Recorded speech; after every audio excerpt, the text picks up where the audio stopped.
Welcome, everybody, to La Liga Draft Show Round 3 wrap up. As always, I'm your host, the commish, and I've got a very special guest today here with us, Dr. Tom Gage.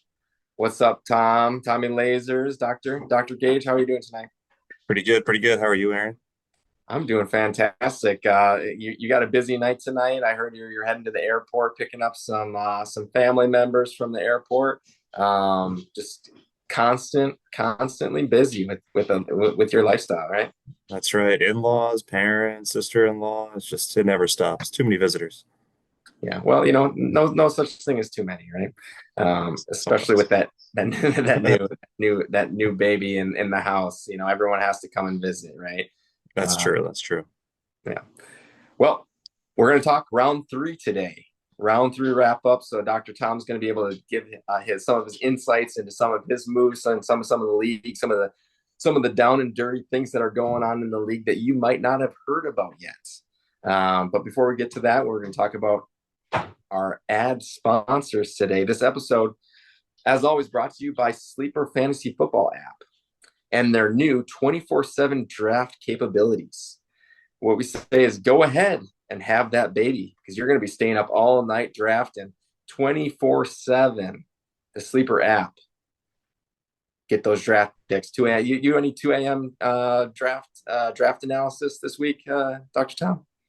I got big news. Ellie slept for 9 hours in a row last night. Oh wow. So no Yeah. no fantasy analysis, no trades, no 2 a.m. trades.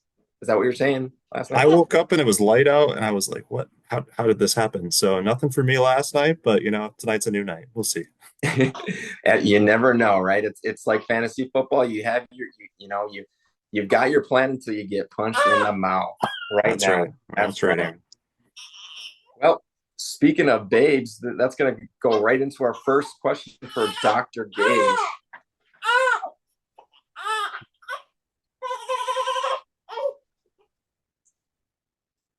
The binky is king in this household. That's right. First question for Dr. Gage. So we already talked about you have a new little one at home. Ellie is just fantastic. I saw some pictures of her today. With you adjusting to being a new father, I'm wondering, and the people are wondering, how does fatherhood change your perspective on being a GM and coach in this league? Thanks, Aaron. That's a great question. Um, it gave me a bit more of a long-term outlook. I'm thinking, Yeah. where am I going to be in 5 years? Ellie's going to be starting kindergarten, and I want my fantasy football team to be peaking.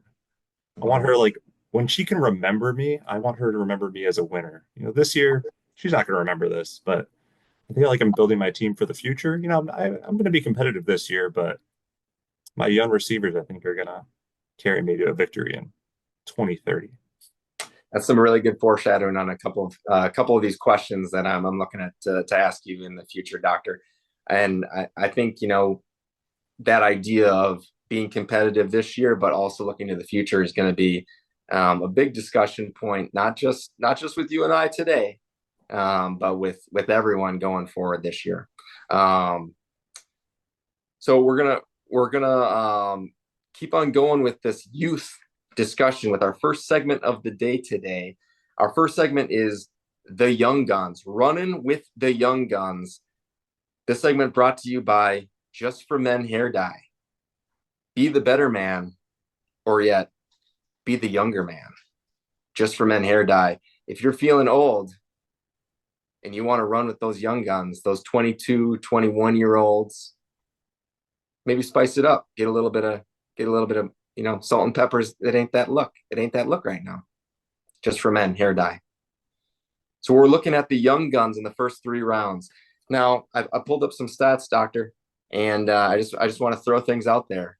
Aaron Moyer's average age of his first 3 draft picks, 23.4 years old. Young. Joe Ransom Harris, average age, 23.5. Yeah, I did the math. I looked at the months, folks.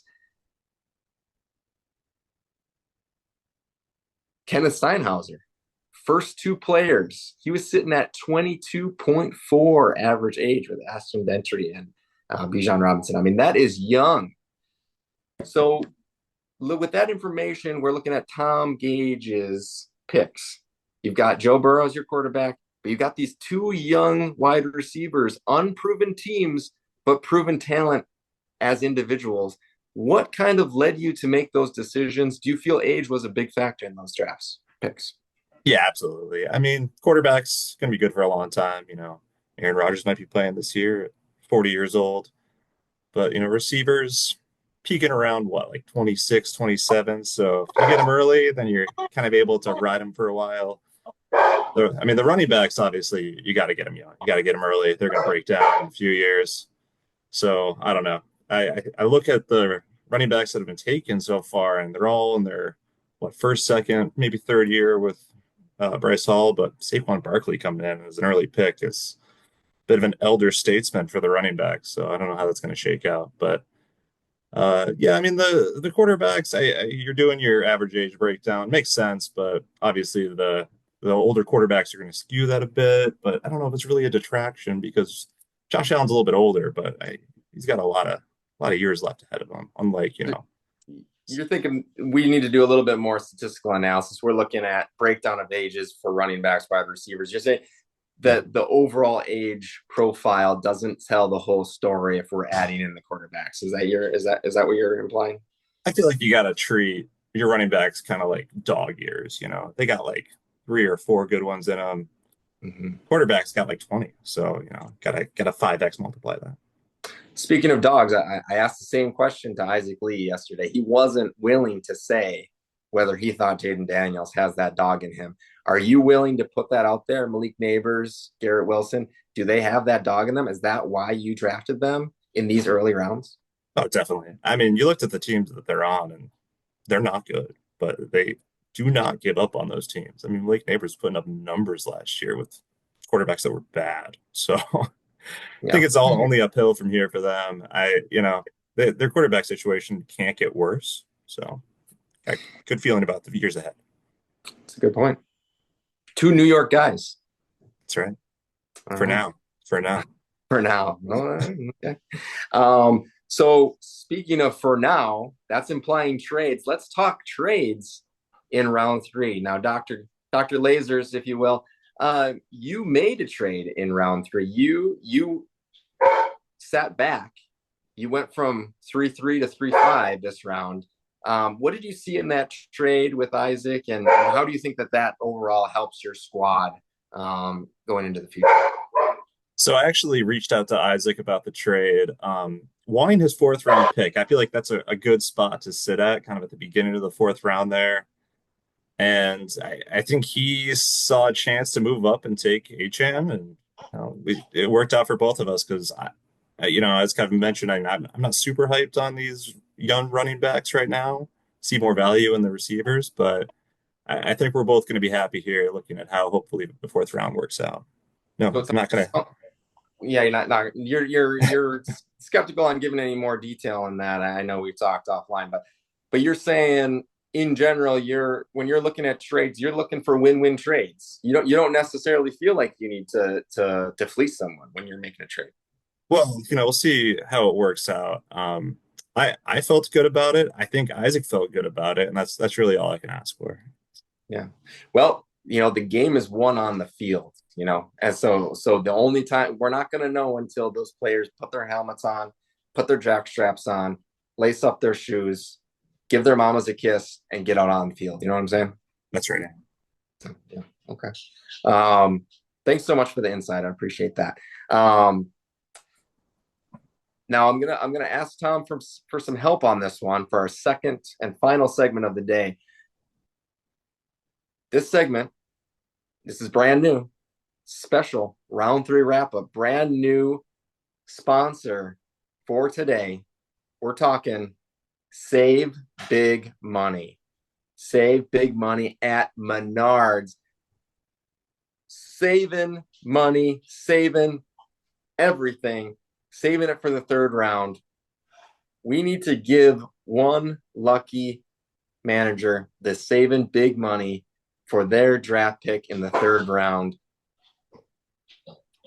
Who are you thinking here? I mean, Kyron Williams from Kevin Desmond. I mean, he ADP from Sleeper. There's a lot of chatter out there.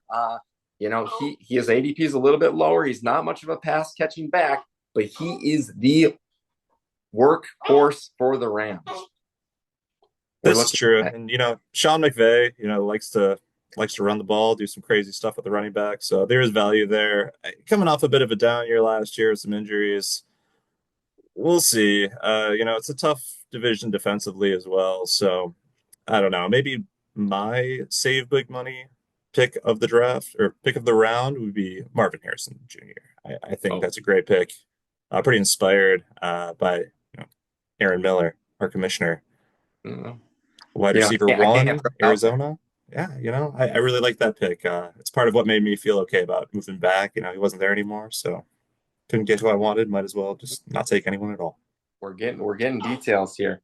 Now, speaking of Arizona Cardinals, I take a look at Will Reynolds pick, the Zaddy Master. He, new dad as well. He gets Trey McBride at the turn on the third round. Now, you look at his stats, and he was a fantastic tight end with no real tight receiving touchdowns last year until the very end of the year.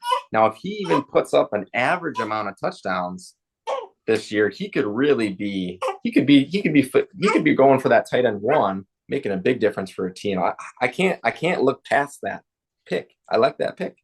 Yeah, yeah, absolutely. I mean, tight ends and touchdowns especially have a huge variance year to year, and it's going to regress to the mean is probably the most likely outcome. So great pick there. I mean, kind of is going to come down to quarterback play for both of these players. See what happens. There's been some ups and downs there in Arizona with quarterback play. So hopefully it's an up year for you guys. Yeah, yeah. Two Cardinals right in a row. Um, I love the analysis today, Tom. Dr. Gage, I always appreciate the help.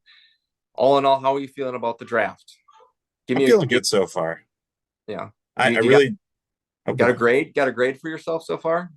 So far, I think I'd give myself a B, just because I really wanted to trade out of that third pick, and no one seemed to want it. I think there was a bit of a cliff after the first two, Chase and Jefferson going off the board. So I took what I thought was best available. Could I have gotten them later? Possibly, but I'm happy with that I got them. I really like the neighbors pick. I think that team is going to be looking for someone to just anchor the offense. And I think he's the guy. I think we've seen that Russell Wilson for periods of time can throw that moon ball. Right, baby. 2012. Who is he throwing the moon ball to, Dr. Laser? Who is he throwing? It's neighbors. Let's hope so. We'll see. We'll see. Well, like I said before, we won't know until the games are played. Dr. Gage, as always, it's great to talk to you. It's great to see you. Drive safe to that airport. Best of luck this season. And in 5 years from now, I have a feeling Ellie is going to be proud of you and your team. Thanks, Aaron. You're the best. All right. Everyone, have a great night. And remember, as always, don't forget to kiss the commish.